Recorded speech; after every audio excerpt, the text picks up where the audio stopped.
কিছুদিন আগে আমি সত্যজিৎ রায়ের যখন ছোট ছিলাম বইটি পড়ছিলাম, লক্ষ্য করলাম যে তিনি যেভাবে তার ছোটবেলা বর্ণনা করেছেন, যে সহজ সরল ঝরঝরে ভাষা লিখেছেন, তার সাথে তফসিল লেখার কিন্তু দারুণ মিল। আবার যুবক সত্যজিতের সাথে ফেলুদার মিলও কিন্তু যথেষ্ট। চেহারার বর্ণনা, পছন্দ অপছন্দ, হবি সবই মিলে যায়। সেই 6 ফিট হাইট, তুখোড় মেমোরি, ভীষণ প্যাশনেট, বলা যায় যে খালি প্রফেশনটাই যে আলাদা।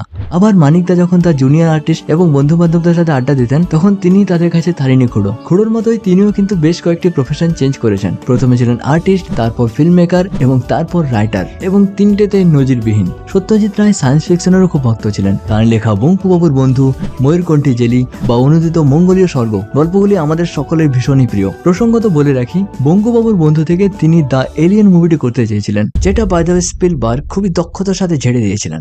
হলিউড যদি তখন তাকে সাহায্য করতো, তাহলে বাঙালির নাম আরো উজ্জ্বল হতো। বাই দ্য ওয়ে, যেটা বলতে চাইছি, সত্যজিৎ রায়ের সায়েন্স ফিকশন প্রীতি থেকেই প্রফেসর শঙ্কু চরিত্রটির সৃষ্টি। প্রফেসর শঙ্কুর সাথেও কিন্তু তার প্রচুর মিল। ওই যে নতুনকে জানার ইচ্ছে, সাধারণের বাইরে গিয়ে কিছু করা, দুজনের চারিত্রিক বৈশিষ্ট্য হুবহু মিলে যায়। আবার আপনি স্বর্ণপর্ণী পড়ে দেখুন, প্রথমবার ব্রিটেনে ঘোরার অভিজ্ঞতা, কেমব্রিজ দেখা, ফিল্ম দেখা, হ্যামস্টেড হিতে ঘুরে বেড়ানো, এই সমস্ত অভিজ্ঞতা কিন্তু সত্যজিৎ রায়ের নিজের। তার কোম্পানি তাকে 28 বছর বয়সে প্রথম লন্ডন পাঠায়, এবং সেই সমস্ত অভিজ্ঞতা আমরা পড়ি স্বর্ণপর্ণীতে প্রফেসর শঙ্কুর জীবনীতে।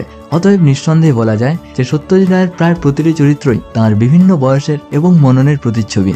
সত্যজিৎ রায় এক বিরল প্রতিভা ছিলেন। তার প্রতিভার সঠিক মূল্যায়ন করা হয়তো কখনো সম্ভব হবে না। আজ তার 104তম শুভ জন্মবার্ষিকীতে তাকে জানায় প্রণাম এবং শ্রদ্ধার্ঘ্য, আর বাঙালি হিসেবে গর্ববোধ করি।